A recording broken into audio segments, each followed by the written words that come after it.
In this short video we'll show the methods of magnetic particle testing inspection. There are a lot of methods of MT inspection. In this short video we'll show some of these methods which inspect by using dry visible continuous technique, permanent magnet, wet visible continuous technique, longitudinal magnetization technique.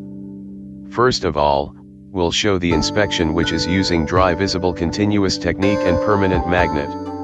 The equipment and tools are magnetic dry powder, AC yoke, flawed specimen as test sample, powder bulb and blower, aerosol solvent cleaner, safety gear. The procedure is: clean the surface by the cleaner to be examined, place the yoke on weld, apply the magnetic dry powder to the inspection area, gently remove excess particles. Observe inspection area during this process to witness indication formation. Evaluate indications to specification criteria prior to magnet reorientation.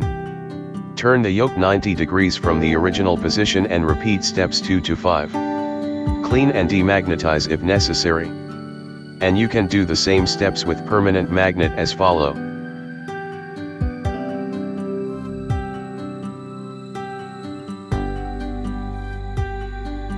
These two methods show how defects formed by dry powder.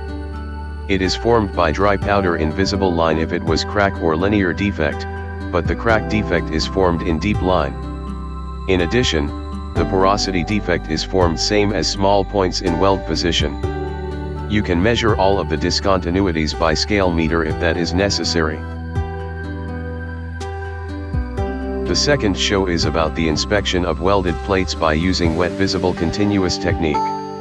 The equipment and tools are aerosol wet visible magnetic particles, AC yoke, flawed specimen as test sample, aerosol solvent cleaner, safety gear. The procedure is: place yoke on weld and energize yoke, bathe inspection area with wet particles, maintain continuous magnetization throughout the inspection process. While yoke is still energized, gently wash away excess. Observe inspection area during this process to witness indication formation. Evaluate indications to specification criteria prior to yoke reorientation. Turn yoke 90 degrees and repeat steps 1 through 6. This method was found that discontinuities were scratch, undercut, and longitudinal crack. Some of the locations of discontinuities were in the center and over weld of weld sample. The indications were formed by using wet magnetic particles with the yoke without evolution. The third show is about the inspection of welded plates or pipes by using fluorescent continuous and longitudinal magnetization technique. The equipment and tools are aerosol wet fluorescent magnetic particles, UV black light, AC yoke, flawed specimen, aerosol solvent cleaner, safety gear. The procedure is: place yoke on weld and energize yoke, bathe inspection area with wet particles, maintain continuous magnetization throughout the inspection process. While yoke is still energized, gently wash away excess. Turn on the UV black light. Observe inspection area during this process to witness indication formation. Evaluate indications to specification criteria prior to yoke reorientation. Turn yoke 90 degrees and repeat steps 1 through 6.